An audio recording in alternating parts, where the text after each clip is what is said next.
Potato, modelnya kayak gitu. Update banyak langsung naik.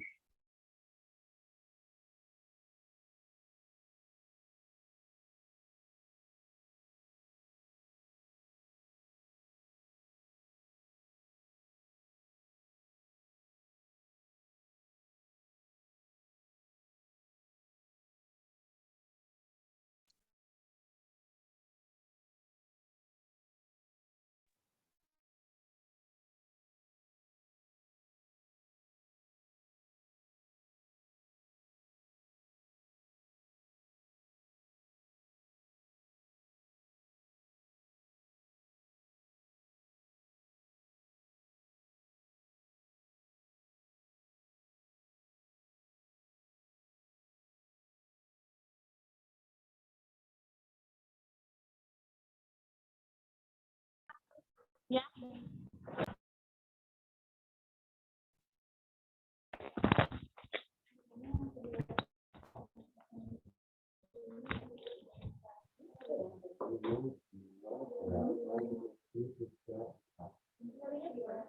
Ini kayak ada yang masuk. Kanan kiri, tapi yang paling sakit yang kanan.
Assalamualaikum warahmatullahi wabarakatuh. Waalaikumsalam warahmatullahi wabarakatuh. Suara Ibu bisa jelas didengar? Jelas Ibu. Mudah-mudahan nggak putus-putus ya. Oke, terima kasih ya. Hari ini sebetulnya beliau Pak Pandi yang mengisi, tapi sementara digantikan oleh Ibu ya. Beliau berpesan untuk kebahasaan jumlah sudah ada, kelihatannya kalian sudah mengisi kuis ya. Nilai dari kuis itu memang 50%, di atas 50%, mungkin sekitar 80% nilainya sudah bagus ya. Sebetulnya Ibu yakin masing-masing sudah paham, tapi untuk lebih afdolnya Ibu diminta untuk menjelaskan kembali. Sebetulnya penjelasan ini bisa digabung dengan teori Ibu yang belum sempat kita jelaskan ya waktu itu bersama-sama. Oke. Sebelumnya ini dijelaskan oleh Pak Pandi mengenai keasaman jumlah. Kalau keasaman jumlah itu berarti definisinya banyaknya. Oke. Keasaman jumlah asam. Asam berarti itu kalau bahasa kerennya adalah analisa acidity atau keasaman ya. Definisinya kalau keasaman itu banyaknya basa ya, banyaknya basa yang digunakan untuk menetralkan 1 liter samper air. Sekarang dibalik, kalau kebasaan, basa itu bahasa kerennya alkalinity. Alkalinity atau kebasaan definisinya adalah jumlah banyaknya asam yang dipergunakan untuk menetralkan 1 liter sampel. Di sini sampelnya air. Ya. Kita tahu kalau yang keasaman kemarin ya karena itu acidity, titrasinya menggunakan basa, banyaknya basa, berarti metodenya alkalimetri. Jangan kebalik ya. Kalau acidity metodenya alkalimetri. Sekarang kalau kebasaan atau alkalinity ya, dengan sendirinya metodenya adalah asidimetri. Kalau asidimetri berarti asid itu asam, berarti asamnya ini yang ada di dalam buret ya, yang dipakai untuk titrasi. Nah, kebasaan jumlah ya itu disebabkan oleh apa? Kebasaan jumlah itu disebabkan karena di dalam air tersebut banyak mengandung ion karbonat, ion bikarbonat, hidroksida, ya, fosfat, bisa borat dan silika. Itu yang menyebabkan kebasaan ya di dalam air tersebut. Kalau itu pH-nya biasanya ke arah alkalis ya, basa. Nah, sebetulnya ada dua yang disebabkan di situ karbonat, ion karbonat itu di dalam suasana alkalis ya, dia diasamkan menjadi bikarbonat ya. Bikarbonat nanti diasamkan lagi ya, menjadi H2O dan CO2 pada pH 4,5 sesuai yang ada pada dasar teori ya. Nah, bagaimana cara pengerjaannya? Ini di lembar modul sudah ada ya, di lembar modul. Tadi Ibu sudah cerita metodenya adalah asidimetri. Ya. Prinsipnya kebasaan itu adalah titrasi asam ya. Jadi jumlahnya asam yang dititrasi untuk menetralkan basa yang ada di dalam air tersebut. Nah, dengan sendirinya kalau titrasinya asam, ya, asam yang digunakan untuk titrasi itu adalah HCl, merupakan standar sekunder. Ya. Kalau standar sekunder HCl berarti setiap kali mau digunakan harus distandarisasi dulu menggunakan, kalau asam menggunakan basa. Basa yang digunakan untuk standarisasi HCl adalah natrium tetraborat atau borak. Ya, borak itu sifatnya agak basah. Ya. Untuk standarisasinya, ya, setiap 10 kita pipet 10 ml ya natrium tetraborat atau borak masukkan dalam Erlenmeyer, kemudian ditambah dengan indikator MR methyl red ya, sudah tahu. Kemudian langsung dititrasi. Ya, terjadi perubahan warna dari kuning ya menjadi merah konstan. Ya, titrasinya HCl. Nah, untuk pengerjaan standarisasi ya, minimal dilakukan duplo atau dua Erlenmeyer ya, duplo. Ya, diharapkan dari duplo ini hasil titrasinya saling mendekati. Apabila hasil titrasi dari dua standarisasi ini bedanya sekitar 1 mili atau lebih, maka standarisasi ditambah satu lagi ya, gunanya untuk mencari salah satu yang benar dari dua hasil titrasi yang kemungkinan keliru ya, itu untuk standarisasi. Kemudian untuk sampelnya ya dipipet masing-masing 50 ml ya dengan pipet volume 50 ke dalam Erlenmeyer ya. Minimal 2 Erlenmeyer ya, duplo ya. Kemudian ditambahkan indikator MO ya. Kenapa kalau standarisasi menggunakan MR, sedangkan untuk sampelnya kebasaan menggunakan MO ya. Karena kalau menggunakan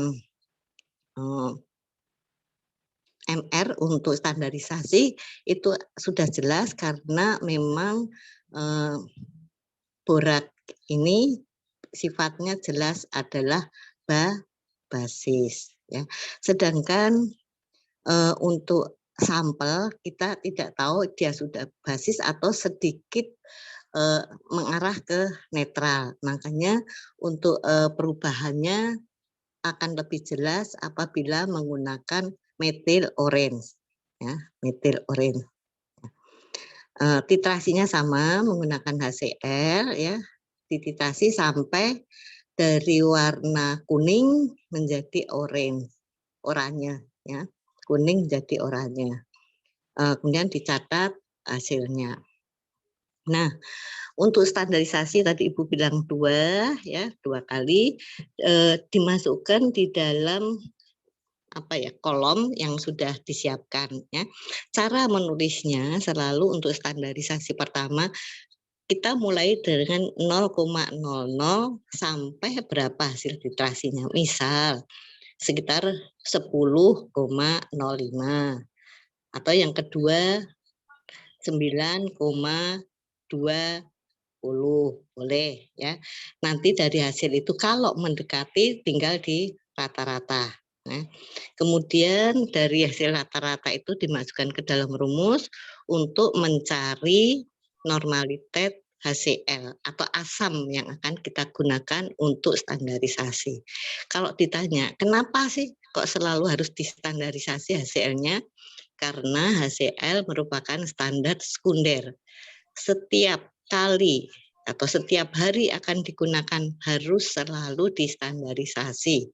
Ya, karena standar sekunder adalah standar yang tidak stabil ya, setiap hari dia akan turun konsentrasinya atau normalitasnya. Demikian ya, paham. Nah, kita selanjutnya untuk ini kebasaan ya, bukan keasaman. Ini tulisannya salah. Harusnya kebasaan jumlah, volume sampelnya masing-masing 50 ml, titrasi dengan HCl. Nah, volume HCl sekian N yang dituliskan di sini adalah maaf, ini yang keliru ya, ini keliru. Kemudian N yang di sini ditulis adalah hasil dari ini ya, yang dihasil dari ini dimasukkan ke sini. Oke.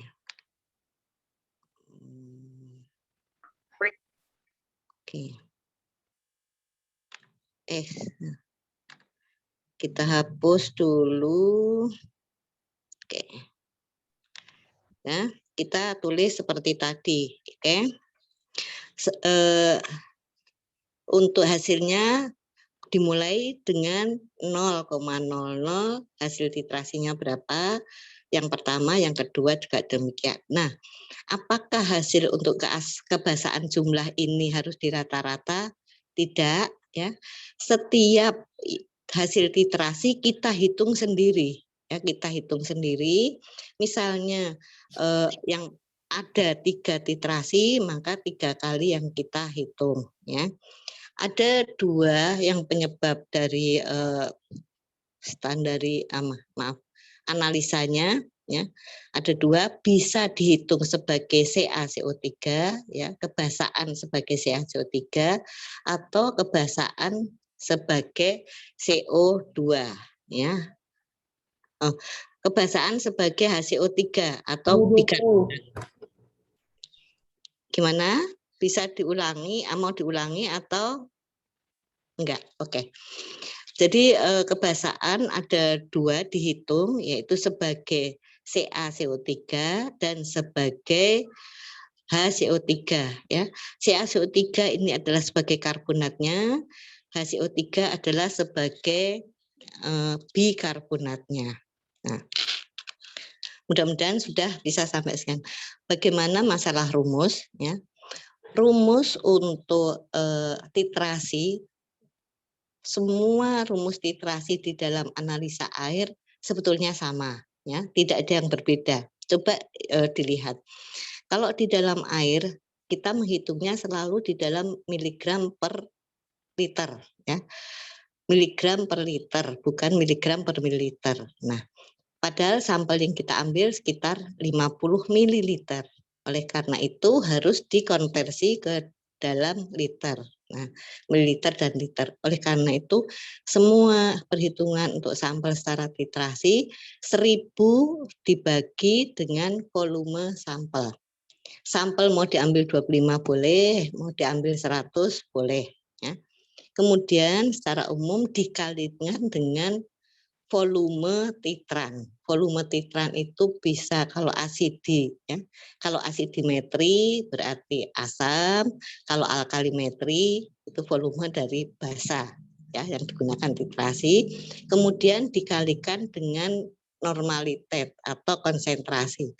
Bisa normalitet, bisa molaritet, tergantung dari zat atau metode yang digunakan. Karena kalau metode kompleksometri menggunakan molar, ya, itu nanti kaitannya dengan berat atom atau berat ekivalen parameter yang kita cari. Nah, yang selanjutnya dikalikan berat ekivalen dari kalsium karbonat, ya. Berat ekivalen kalsium karbonat itu adalah MR dari atau berat molekul CaCO3 dibagi dengan valensi, ya. Valensi karbonat itu adalah 2, ya, dan berat molekul dari CaCO3 adalah 100, ya. Sehingga berat ekivalen CaCO3 100 dibagi 2 ini. 100 dibagi 2.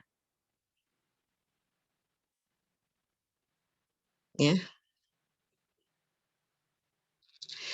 Nah, demikian juga apabila dihitung sebagai bikarbonat HCO3, rumusnya depan sama, hanya pengalinya berat ekivalen bikarbonat. Ya. Bikarbonat itu berat molekulnya atau berat molekulnya 61, ya. Berat valensinya HCO3 adalah 1. Jadi 61 bagi 1. 61 kita bisa ngecek ngitungnya. H adalah 1, C adalah berapa? 12, ya. 1 tambah 12 13. 1 12, kemudian O3-nya 16 dikalikan 3 48, ya. Sehingga jumlahnya adalah 61. Itu adalah berat molekul dari HCO3. Nah, kalau CaCO3 tadi juga begitu, Ca-nya 40, ya. Kemudian C-nya 12, ya. Kemudian ditambah 48, ya. Jumlahnya adalah 100, ya. Nah.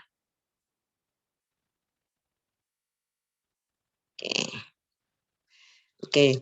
Nah, itu untuk sampel 1, ya. Kalau kita 2 sampel berarti 2, ya, sampel kedua juga dihitung yang sama. Bagaimana kalau kita menggunakan 3 sampel? Nah, berarti ada 3 perhitungan. Oke, ada 3 perhitungan. Hasil akhir bagaimana? Hasil akhir sebagai kesimpulan, apabila sebagai CaCO3, ya, sampel pertama dan kedua itu selisihnya sedikit, atau sekitar, kalau hasil sekitar 1 boleh di rata-rata. Tapi kalau hasilnya jauh berbeda, misalnya selisih 10 atau ya sekitar selisih 10, pilih salah satu yang dianggap benar. Tidak boleh di rata-rata, ya. Pilih salah satu yang dianggap benar, tidak boleh di rata-rata, ya. Demikian juga untuk kebasaan jumlah yang dihitung sebagai bikarbonat, sama, ya. Boleh di rata-rata asal selisih, ya, atau beda antara sampel 1 dan sampel 2 tidak lebih dari 1 atau 2, ya, itu relatif. Oke. Nah, ini yang kesimpulan yang sudah dirata-rata. Nah, ini ada tugas ya, dicari untuk diskusi ya. Berapa kadar kebasaan jumlah yang aman untuk dikonsumsi. Nah, sudah download persyaratan air minum ya dari Permenkes 492 tahun berapa? 2010 ya. Dilihat di sana berapa kadar kebasaan jumlah yang aman untuk konsumsi. Nah, bagaimana efek jika mengkonsumsi air dengan kebasaan jumlah yang terlalu tinggi? Ya. Efeknya apa? Karena kebasaan jumlah yang tinggi itu biasanya tadi hitungannya kalau kita minum air dengan kalsiumnya yang tinggi, dia akan mengendap atau berhenti di ginjal dan kira-kira seperti itu ya. Nah, sebelum Ibu melanjutkan, ada yang ditanyakan untuk kebasaan jumlah, silakan boleh. Ibu tunggu ya kalau ada yang mau bertanya. Sekaligus Ibu untuk menjelaskan yang kemarin pada saat teorinya nggak bisa lancar karena putus-putus. Ada yang boleh tunjuk tangan kan ada itu ya, raise hand. Kalau yang mau tunjuk tangan silahkan.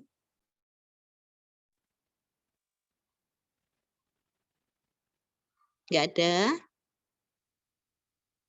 Oke. Kalau tidak ada Ibu akan lanjutkan ya. Dengan kadar klorida. Sudah pernah untuk kadar klorida itu adanya di dalam air. Ada yang mengatakan klorida itu menyebabkan rasa asin. Ya. Sebetulnya klorida itu tidak menyebabkan rasa asin. Ya. Yang menyebabkan rasa asin, ya, yang menyebabkan rasa asin sebetulnya adalah kationnya, bukan anionnya. Kation di sini adalah unsur yang ada di depan, ya. Depan, misalnya MgCl, NaCl, KCl, ya. Itu klorida sebagai anion, nah tergantung dari kationnya. Nah, di sini klorida merupakan salah satu anion yang paling banyak ada di dalam perairan. Kelebihan dapat menimbulkan rasa asin pada air ya, tetapi tergantung dari kation yang terikat pada klorida tersebut ya. Memang secara umum klorida yang cukup tinggi kadarnya dapat merusak pipa atau membuat jadi karatan ya, menjadi karatan. Contohnya kalau di daerah pantai ya berarti banyak apa ya uap air ya yang menguap dari laut, di mana laut banyak mengandung NaCl ya. Biasanya pagar-pagar rumah yang di daerah pantai yang dekat dengan laut, kalau dia pagarnya dari stainless steel atau dari besi, dia akan cepat berkarat ya. Kenapa cepat berkarat? Karena ada uap Cl yang ada di udara di sekitar laut tersebut. Oke, di pantai ya. Terus kita lanjutkan. Nah, klorida ditetapkan dengan metode argentometri. Ya. Argentometri itu ada beberapa macam, yaitu di kimia analisa ya, ada argentometri, ada cara Moore, ya, cara Payan, ya, dan satu lagi Payan, Moore, dan apa ya? Satu lagi cara Moore, cara Payan. Siapa yang masih ingat satu lagi apa? Ya. Oke. Nah, dari ketiga metode argentometri ini, yang paling mudah adalah satu, yaitu cara Moore. Ya. Cara Moore ini dititrasi dalam suasana netral, ya, suasana netral sedikit basah, ya, sedikit basah kurang lebih sekitar 8 dan 9, ya, sedikit basah. Ya. Nah, di sini dalam suasana netral tersebut klorida diendapkan oleh larutan agenitrat, ya, perak nitrat, diendapkan sebagai AgCl. Ya. AgCl. Tetapi dengan adanya indikator kromat, ya, kalium kromat, titik akhir titrasi ditandai terjadinya endapan merah bata. Endapan merah bata ini dari mana? Ya. Endapan merah bata itu reaksi antara indikator dan kelebihan Ag nitrat. Ya. Apabila ini di dalam rumus disebutkan klorida ditambah AgNO3 akan menjadi endapan putih AgCl. Nah, apabila Cl-nya itu sudah habis semua diendapkan oleh AgNO3, ya, yang ada yang sisa yang ada adalah kalium kromat. Nah, Ag nitratnya ini akan bereaksi dengan indikator kalium kromat akan terjadi endapan merah bata. Sehingga kalau sudah terjadi endapan merah bata tidak terlalu banyak, sedikit saja, ya sedikit saja, berarti Cl-nya sudah habis. Kalau Cl-nya sudah habis karena sudah terbentuk Ag kromat, ya, titrasi harus dihentikan. Ya. Ingat, titrasi ini adalah titrasi endapan, sehingga pengkocokan harus dikocok kuat. Kalau tidak dikocok kuat, nanti titik akhir titrasinya akan rancu dan salah, sehingga akan terjadi warna yang ke arah orange atau ke arah merah, ya, merah bata. Nah, kalau sudah merah bata berarti yang bereaksi banyak itu adalah kromatnya. Cl-nya sudah kelewat. Ya, ini yang harus hati-hati. Makanya untuk argentometri cara Moore ini titrasinya harus, kocoknya harus kuat, ya, karena yang diendapkan atau titik akhirnya adalah endapan, bukan perubahan warna larutan. Ya, itu yang harus diingat, ya, perbedaan semua titrasi dengan titrasi argentometri adalah cara pengocokannya yang harus kuat dan tetesannya enggak boleh cepat-cepat karena akan selalu jadinya kromatnya yang akan tertitrasi lebih banyak, ya, Cl-nya sudah habis. Nah, bagaimana cara membuat suasana netral sedikit basah, ya? Biasanya ditambahkan dengan MgO atau bisa ZNO, ya.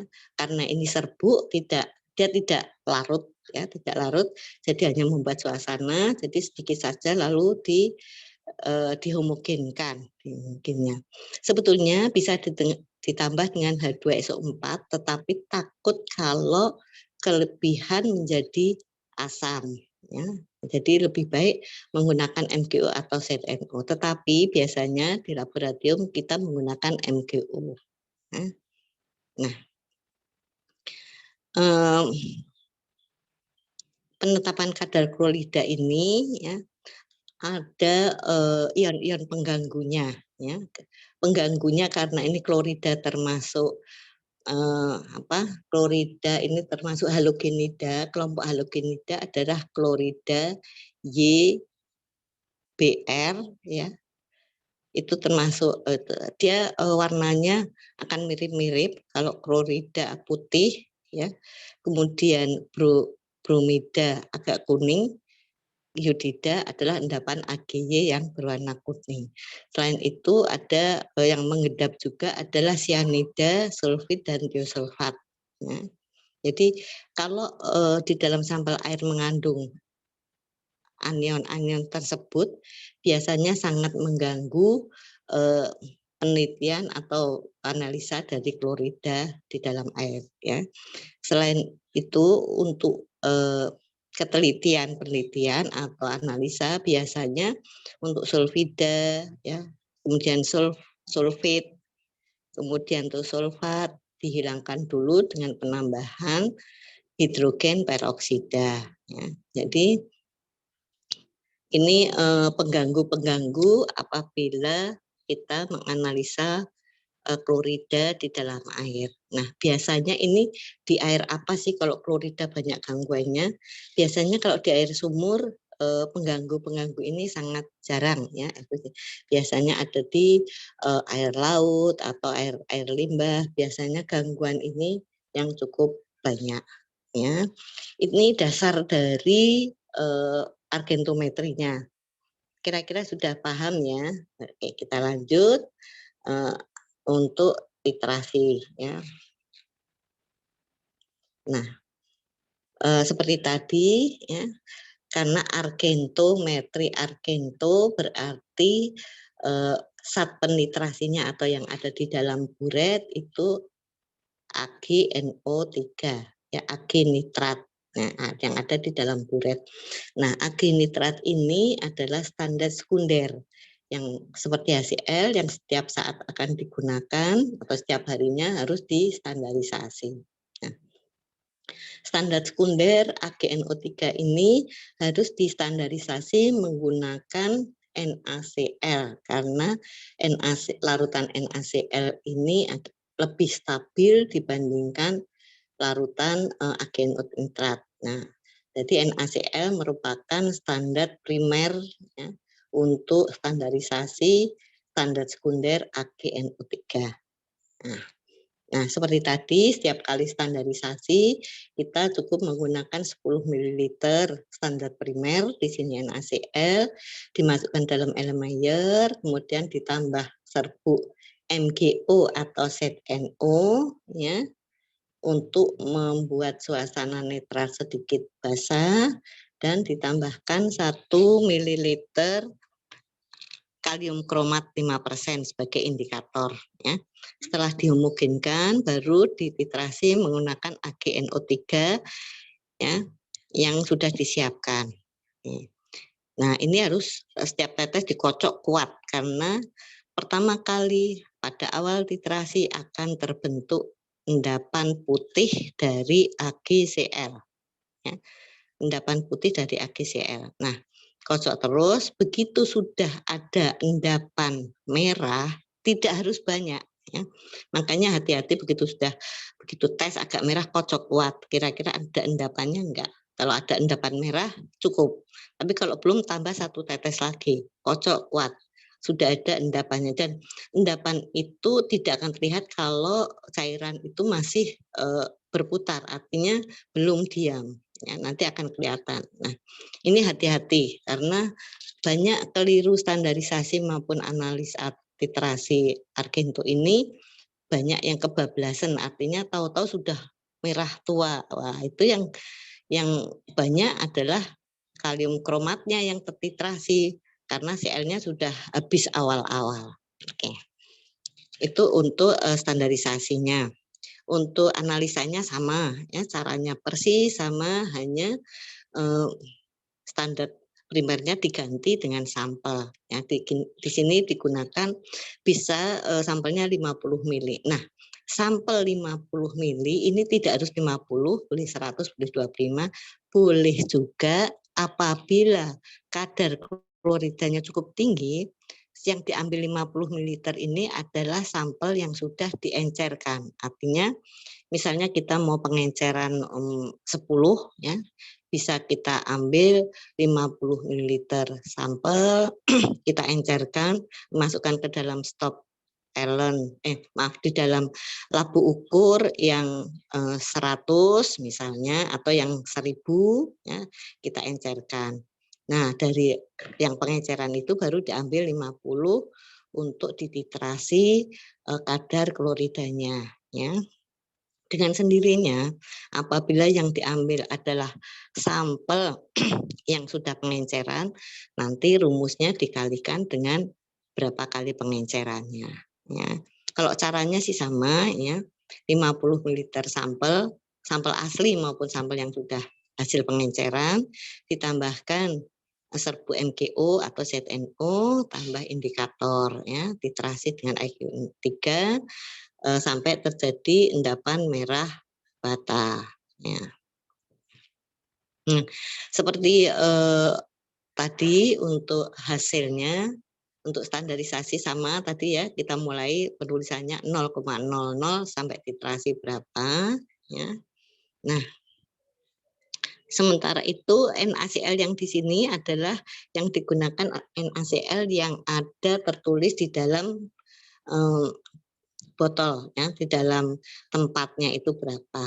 Nah, baru nanti dihitung AgNO3-nya ini berapa ketemunya. Nah, AgNO3 hasilnya ini nanti dimasukkan ke dalam, nah di sini untuk penetapan kadar kloridanya. Jangan keliru ya. Nah, dengan hal yang sama untuk klorida diambil 50 ditambah dengan tadi MgO dan indikator, dititrasi dengan AgNO3. Nah, hasil NaCl3-nya dimasukkan ke sini ya untuk nanti perhitungannya.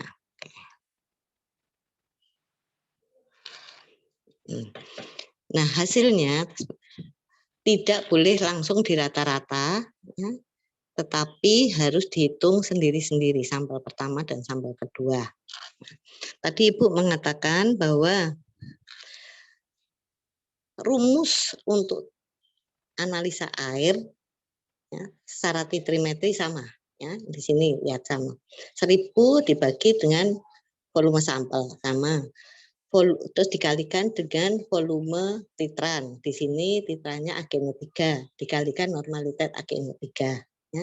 Dikalikan berat atom atau berat ekivalen dari parameter atau zat yang kita cari. Di sini yang kita cari adalah Cl, maka oleh karena itu dikalikan dengan berat atom dari klorida. Berapa berat atom klorida? 35,45. Tapi sebetulnya di sini bisa dianggap bukan berat atom tetapi berat ekivalen. Ya, kita pakainya N, kita berat ekivalen. Kenapa berat ekivalen sama dengan berat atom sama? Kenapa? Karena valensi klorida adalah 1. Ya. Kalau valensi klorida itu 1, maka berat atom sama dengan berat ekivalen. Ya. 35,45. Ya. Rumusnya sama, apapun itu. Nanti misalnya keasaman ya, keasaman berarti 1000 per volume sampel dikalikan volume basa dikalikan normalitas basa baru dikalikan dengan apa? Keasaman itu dihitung sebagai apa? Dihitung sebagai CO2 atau dihitung sebagai HCO3 yang mana ya. Jadi rumusnya sama, hanya berat atom di sini atau berat ekivalennya yang tergantung diisi tergantung dari parameter apa yang kita analisa. Nah, setelah ketemu sampel pertama dan sampel kedua hasilnya mendekati, baru di kesimpulan keduanya di rata-rata. Tetapi kalau jauh berbeda, pilih salah satu. Gimana Bu milihnya? Milihnya yang mantep. Oh, yang ini saya tadi kerjanya nggak teliti, saya ngambilnya ini ya. Jadi apa ya? Kayak untung-untungan akhirnya kalau seandainya 2 sampel hasilnya sangat berbeda. Oleh karena itu Ibu pesan apabila nanti ujian ya, ujian praktek ya, kalau 2 ini berbeda, ambil satu lagi sampel kita analisa. Nah, nanti kalau misalnya ada hasil itu dibandingkan dekat dengan yang sampel pertama apa sampel kedua, nah itu yang digunakan. Nah, yang tidak dekat tidak usah digunakan, bisa ditulis tidak digunakan ya. Itu untuk analisa cara argentometri ya. Oh iya, jadi ada 3, Volhard, Mohr, dan Payan ya. Volhard, Mohr, dan Payan. Yang titrasi langsung adalah yang more, ya, dan payan, enggak salah, yang satu adalah titrasi kembali dan agak lebih sulit. Yang paling mudah adalah menggunakan cara more, ya. Untuk belajar ini di sini ada apa ya, berapa kadar klorida yang aman untuk dikonsumsi, ya. Itu ada di Permenkes 492 tahun 2010. Berapa ayo yang aman, ada ya. Terus apa efek jika mengonsumsi air dengan klorida yang cukup tinggi, ya. Mungkin sekarang kayaknya disepelekan, tapi ingat ini merupakan bekal nanti kalau ujian kompetensi. Biasanya ujian kompetensi adalah efek-efek dari yang terjadi pada kesehatan apabila makanan, air atau sebagainya atau lingkungan yang mengandung unsur berbahaya, unsur tertentu yang berbahaya, itu akan selalu biasanya banyak muncul di ujian kompetensi, ya. Nah, ini Ibu dua yang harus dijelaskan, apakah ada yang ingin dijelaskan lagi atau Ibu bisa sekalian apa ya, kalau enggak salah di sini ada enggak ya selanjutnya, atau Ibu lanjutkan atau cukup di sini? Ibu, saya izin bertanya boleh? Boleh, silakan. Iya Ibu, tadi kan Ibu jelaskan, jadi sampel itu nggak harus 50 ya Bu ya? Nah Betul, terus nanti apabila kadar klorida tinggi, sampel bisa diencerin kan ya Bu ya? Nah nanti hasil pengencerannya itu bakal dikalikan dengan berapa kali pengenceran. Nah untuk pengalinya itu di mana ya Bu? Apakah di volume rata-rata atau di mananya ya Bu? Terima kasih Bu. Ya, terima kasih Ibu, lupa, terima kasih diingatkan. Apabila diencerkan itu masuk ke dalam rumus ini, 1000 dibagi volume sampel itu yang sudah diencerin ya, kalikan volume titran, dikalikan normalitas titran, dikalikan berat atom atau berat ekivalen dari unsur tertentu, dikalikan pengenceran. Nah, ditambah 1 di belakangnya BA atau BE ini kali pengenceran. Nah, kali pengencerannya itu berapa? Kita patokannya, kita ngambilnya pertama kali berapa? Misalnya kita ngambilnya untuk diencerkan itu 50. Nah, maka sebentar. Kalau kita ngambilnya 50 dulu, di sini kelihatan ya. Ibu tulis di sini kelihatan? Oke. 50 itu ditaruh di bawah. Nah, 50 itu kita encerkan menjadi berapa? Misalnya kita pakai stop Erlenmeyer, pakai labu ukur 100, ya, berarti 100-nya di atas. Berarti pengencerannya berapa? Pengencerannya 100/50. Apabila kita sampel yang 50 yang kita encerkan, kita masukkan ke dalam labu ukur 1000, ya, berarti ditambah nih. Berarti 1000 pengencerannya 1000 dibagi 50, 20 kali. Nah, begitu. Kalau misalnya kita mau mengencerkannya nggak banyak-banyak, itu boleh. Ya. Misalnya gini, dihapus dulu. Oke. Misalnya kita ngambilnya cuma 10, ya maaf. Kita ngambilnya 10, ya, pakai pipet volume, ya, kita ambil 10. Pokoknya yang diambil taruh di bawah. Kemudian kita encerkan di labu ukur 250. Nah, masukkan labu ukur, tekan. Nah, pengencerannya adalah 250 dibagi 10. Berapa pengencerannya? 25. Nah, 25 ini dimasukkan ke rumus di sini kali 25. Begitu, paham, Mbak? Paham Ibu, terima kasih. Ya, jadi intinya semua titrasi itu bisa pakai pengenceran. Nah, rumus pengencerannya semua diletakkan setelah berat atom atau setelah perkalian berat ekivalen. Ya. Cara ngitung pengencerannya, kita ingat yang kita ambil berapa. Kalau kita ambil untuk diencerkan 10, 10-nya ditaruh di bawah.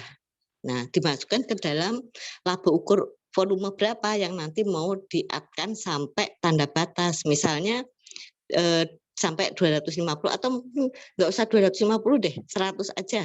Nah, 100 ya misal. 100 laku ukurnya 100. Ya 100 per 10. Berarti ini pengencerannya 10 kali. Ini masuk ke sini. Oke, mudah-mudahan paham ya, karena ini akan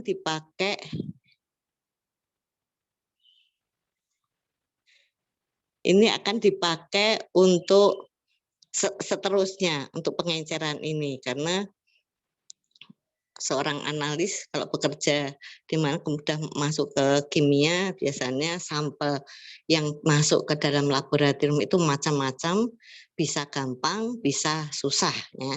Kalau susah tuh biasanya terlalu tinggi, kita mainnya pengenceran. Oke, ada yang ditanyakan lagi? Ibu izin bertanya, Boleh, silahkan.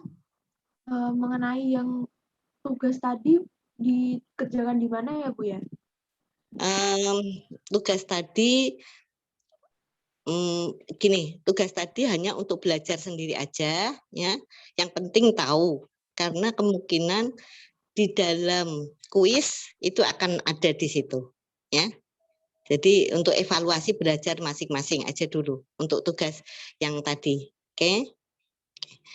Boleh nggak Ibu nambah sedikit masalah kesadaran sekalian ini? Boleh Ibu. Oke. Boleh. Oke, terima kasih. Oke, yang dua tadi kebasaan dan klorida, mudah-mudahan sudah paham ya. Oke. Oke. Kalau sudah paham, sebetulnya kesadaran ini juga tidak sulit. Rumusnya sama. Kita lihat aja rumusnya dulu. Ya, sebelum kita belajar, kita lihat rumusnya. Sama enggak ya? Oke. Nah, ini rumusnya sama kan? Iya, Ibu. Sama kan?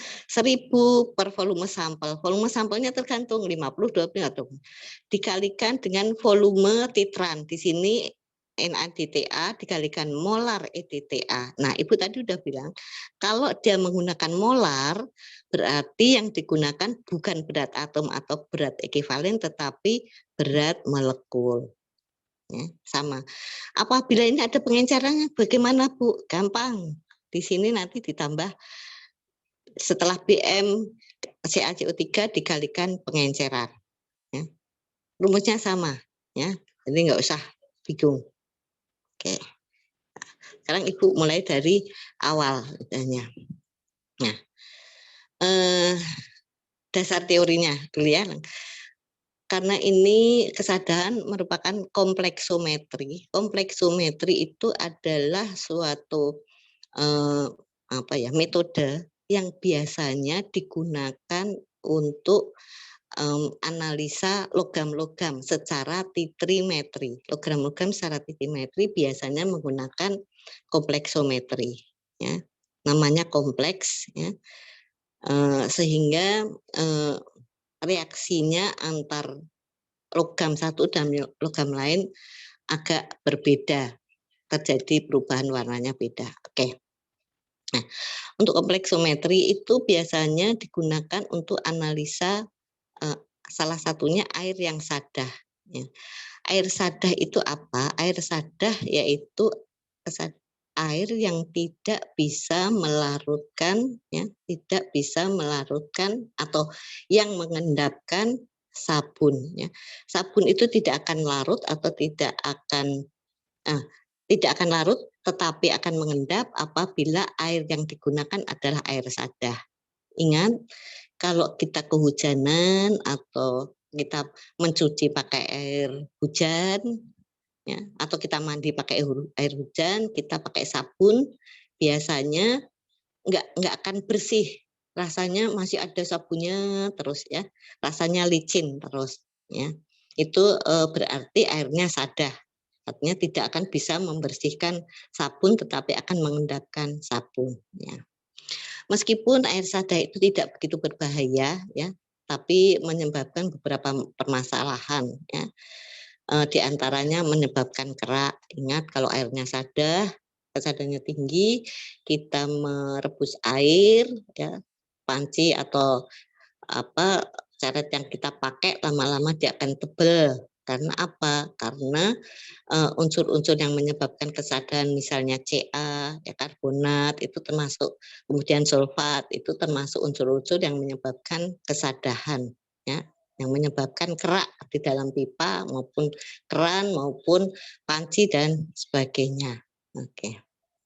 Nah, di dalam industri memang air sadah ini sangat diawasi karena kalau dia digunakan sebagai pendingin mesin, ya, kemudian pendingin mesinnya itu penuh dengan kerak atau boilernya, ya, dia akan jebol, artinya akan meledak. Jadi itu risiko air sadah di dalam industri itu sangat diawasi. Biasanya untuk industri air itu kesadahannya harus 0, ya. Tidak boleh sadah karena akan menyebabkan kerak di dalam pipa, dalam boilernya juga yang menyebabkan, nah ini kalau di sini menyebabkan kegagalan pada ketel uap, ya. Nah, titrasinya tadi sudah komplekso, sudah ada, ya. Untuk kesadahan itu ada 2, yaitu kesadahan sementara, ya, yang kesadahan sementara dan kesadahan tetap. Nah, kesadahan sementara itu dapat dihilangkan dengan cara pemanasan. Nah, biasanya kesadahan sementara yang bisa dihilangkan dengan pemanasan yaitu karena adanya ion karbonat dan bikarbonat. Ya. Karbonat dan bikarbonat biasanya dapat hilang dengan pemanasan.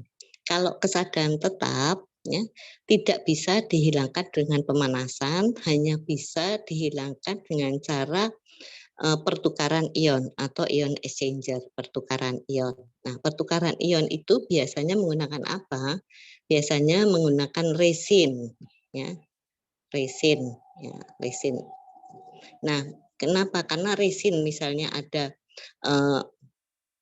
unsur kation dan anionnya, dia akan ditukar, ya. Misalnya tadinya yang menyebabkan kesadaran adalah ion Ca dan sulfat, ya. Ca dan sulfat kalau ditukar dengan resin, ya, Ca-nya diganti dengan Na, berarti Na sulfat, dan Ca-nya Ca yang lain, ya, misalnya dia akan berkurang kesadarannya. Jadi bedanya kesadaran tetap hanya dapat dihilangkan dengan ion exchanger atau pertukaran ion. Kalau kesadaran sementara bisa dihilangkan dengan cara pemanasan. Nah, di sini enggak ada, tapi di teorinya itu ada nanti, ya. Nah, untuk standarisasinya, ya, sama karena standarisasinya standarisasi untuk EDTA. EDTA adalah standar sekunder juga, ya. Setiap kali digunakan harus distandarisasi. Makanya EDTA standar sekunder distandarisasi menggunakan ZN-SO4, ya.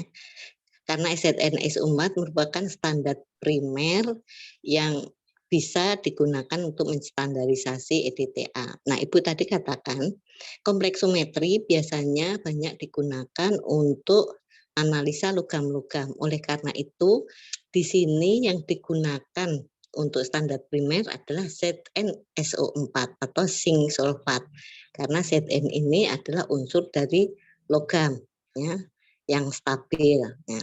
Seperti biasa standarisasi kita ambil 10 ml ZnSO4, masukkan Erlenmeyer, ya, dan ditambahkan 1 ml buffer pH 10 dan indikator EBT atau Eriochrome Black 3, EBT Eriochrome Black 3. Akan setelah ditambah EBT warnanya merah anggur, ya, setelah dititrasi akan menjadi warna biru. Jadi warna birunya tepat biru sehingga perubahannya kelihatan sekali. Nah, kenapa harus digunakan buffer pH 10, ya, atau basa lemah? Ya, karena untuk pH 10 ini kita menghitung semua kesadahannya ya. Untuk standarisasi itu ini kesadahannya kita hitung semua, tidak pisah-pisah ya. Pakai buffer pH 10 ya, sedikit basah. Demikian juga untuk kesadaran jumlah sampel seperti tadi boleh 50, 25 maupun pengenceran ya, ditambah buffer pH 10 sama, indikatornya sama, titranya sama ya, titik akhir sama, biru tepat. Nah, kenapa harus pH 10? Karena pH 10 itu tadi baik kesadaran, namanya kesadaran jumlah ya, baik itu dari logam Ca, logam Mg ya, dan lain-lainnya bisa tertitrasi. Ya, ini bedanya nanti kalau kita masuk ke kesadaran Ca. Ya, di kesadaran Ca itu ditambahkan basa kuat sehingga pH-nya di atas 12. Apabila pH di atas 12, berarti yang tertitrasi nanti hanya Ca saja. Yang tertitrasi Ca saja.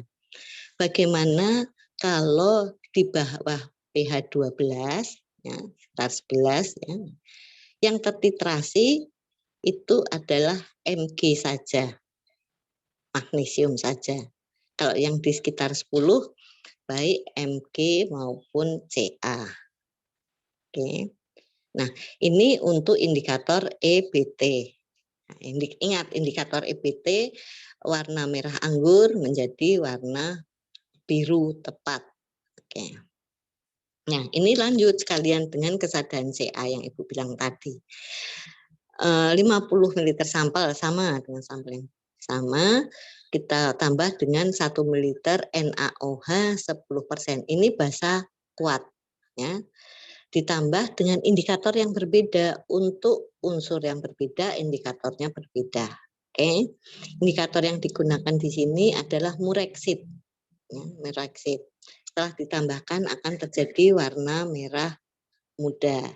Nah, setelah dititrasi ya, akan terjadi warna ungu. Ungu benar-benar ungu, tidak ada merahnya. Ya.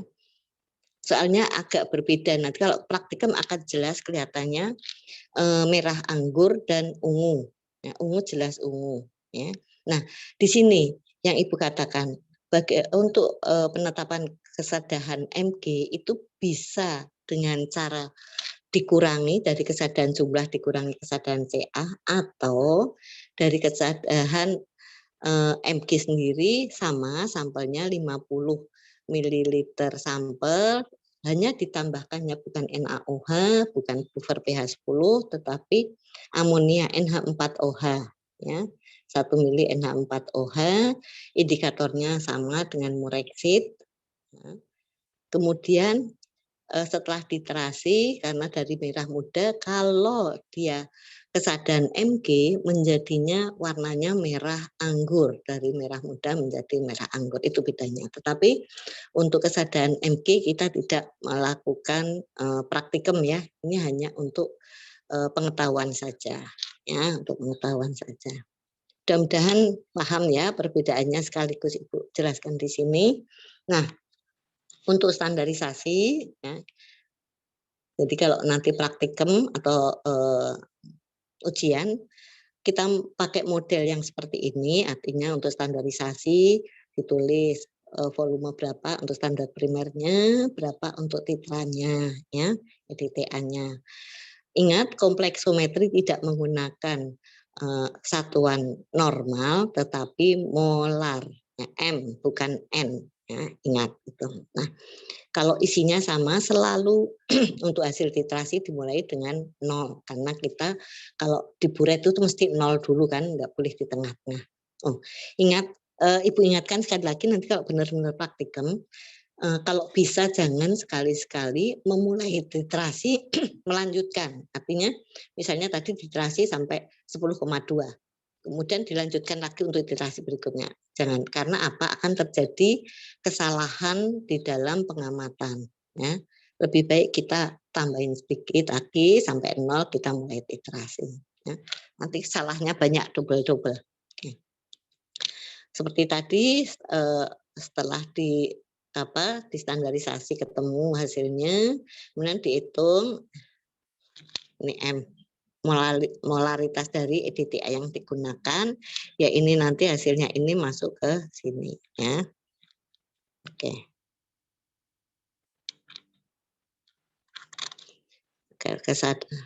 Nah, ini hasil untuk kesadaran jumlah. Kesadaran jumlah itu dihitung sebagai CaCO3 ya. Hanya informasi juga ya. Biasanya ada di beberapa instansi ya. Untuk kesadaran jumlah ini satuannya tidak sebagai CaCO3, ada yang menyebutkannya sebagai derajat Jerman. Ya, derajat Jerman. Nah, biasanya 1 derajat Jerman itu sama dengan 17,8 miligram per liter dari CaCO3. Ini hanya informasi saja, siapa tahu nanti kalau ada yang bekerja di instansi tertentu dengan selalu menganalisa air, ada istilah 1 derajat Jerman ya. Itu satuan dari kesadaran jumlah ya, di mana setiap 1 derajat Jerman itu kurang lebih mengandung 17,8 mg per liter ya. Ini informasi aja.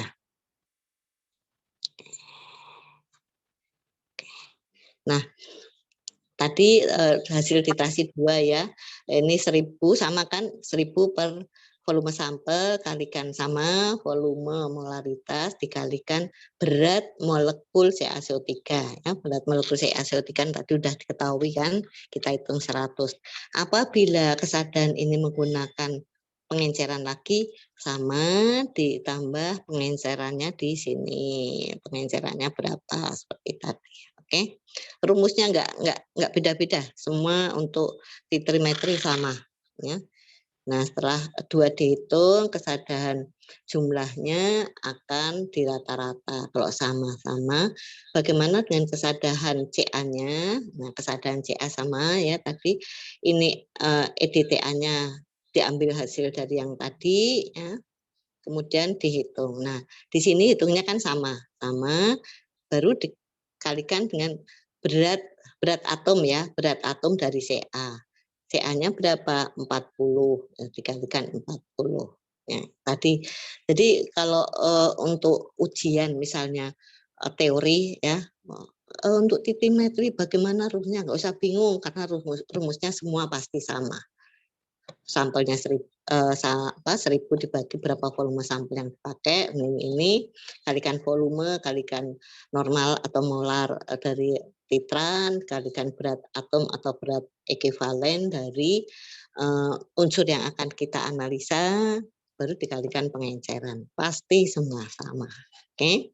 Nah, untuk evaluasi pembelajarannya ini kesadaran jumlah yang aman dikonsumsi ada di Permenkes 492 ada ya. Efeknya bisa dilihat browsing ya untuk bekal nanti. Saya kira itu aja, CA dan itu sudah ada.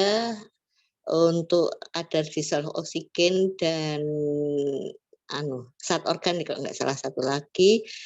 Mudah-mudahan Ibu bisa jelaskan nanti ini zat organik. Tinggal 2 yang titrimetrinya. Oke. Tinggal 2 titrimetrinya. Insya Allah Ibu jelaskan sekaligus dengan spektro. Insya Allah hari Senin ya untuk teorinya. Tapi kalau misalnya ada waktu lain, misalnya ada yang belum jelas, silahkan bisa menghubungi Ibu kapan kita bisa Zoom lagi dengan yang agak enak seperti ini. Apa yang ingin mahasiswa kalian ketahui, Ibu insya Allah akan sharing kembali apa yang belum jelas. Oke, ada yang bertanya? Saya, Ibu. Ya boleh, silahkan satu-satu. Gantian. Ya, Saya Adinda ya Bu, ingin bertanya untuk tadi di PK tadi kan di PK yang pipet benar. larutan sampel, PK apa? kemudian ditambah 1 mili buffer sama indikator Oh, iya. Murexit itu berapa mili ya Bu? Kalau pakainya buffer, indikatornya EBT ya. Coba dilihat lagi. Iya, iya Bu. EBT. Nah, apanya yang berapa mililiter? Kalau buffernya kan 1 mili. Nah, berapa EBT-nya? Biasanya pakai ukuran sendok kecil. Sendok kecil yang itu ya Bu, ada yang panjang itu ya. Logam tapi itu kan. yang logam itu atau biasanya kita pakai itu ya sedotan yang dipotong sedikit. Nah, caranya gini, kita mengukurnya berapa? Jangan terlalu banyak. Kalau EBT-nya terlalu banyak, warnanya terlalu gelap, nanti titik akhir titrasinya tidak akan kelihatan. Ya. Kalau indikatornya terlalu sedikit, warnanya kan mudah. Kalau warnanya mudah, nanti perubahan warnanya juga dari merah anggur ke birunya kurang jelas. Jadi kita ukur, misalnya ditambahkan sedikit, kok warnanya belum kelihatan, ditambah lagi. Jangan sampai warnanya pekat. Ya. Kuncinya hanya itu aja. Paham, Mbak? Iya Ibu, paham. Nah, jadi itu kira-kira jangan nanti kalau sudah jangan terlalu banyak. Kalau banyak warnanya pekat, titik akhirnya nggak akan kelihatan. Jadi dari merah anggur ke biru nggak kelihatan karena gelap. Ya. Jadi misalnya kalau di sendok yang panjang itu di ujungnya aja, jangan penuh. Paham ya Mbak? Iya Ibu. Oke. Ada lagi yang bertanya? Silakan. Terima kasih Bu. Terima kasih kembali. Ada yang tanya lagi? Mudah-mudahan hitungannya semua paham ya. Karena Ibu lihat dari evaluasinya yang di praktikum kemarin di atas 50% nilainya di atas 60 ya. Ada beberapa sih enggak banyak yang masih nilainya kurang di bawah 5 ya, tapi enggak terlalu banyak. Jadi siapapun yang ingin bertanya mungkin tidak dalam kesempatan online seperti ini, silahkan boleh WA ke Ibu langsung ya. Nanti dari Sipen maupun Komting boleh nge-share nomor WA Ibu. Atau mau pakai WA boleh, mau pakai Telegram boleh. Oke? Ada lagi yang bertanya? Mudah-mudahan bisa menjawab pertanyaan atau kuisnya ya yang hari ini. Yang hari ini ada kuisnya, silahkan Ibu buka mulai jam 12 sampai malam. Ya, sudah ada, mudah-mudahan besok nilainya untuk kuisnya cukup bagus karena kuis yang hari ini dibuka adalah untuk klorida dan kesadahan ya, klorida dan kesadahan. Ada yang ditanyakan? Kalau tidak, Ibu izin live. Ada yang ditanyakan? Enggak ada? Mungkin sudah cukup Bu. Sudah cukup ya? Oke, kalau sudah cukup, Ibu ucapkan terima kasih. Alhamdulillah bisa berjalan dengan lancar. Mudah-mudahan nanti hari Senin kita bisa lancar seperti ini lagi. Oke, terima kasih perhatiannya. Jangan lupa absennya ya semua. Assalamualaikum warahmatullahi wabarakatuh.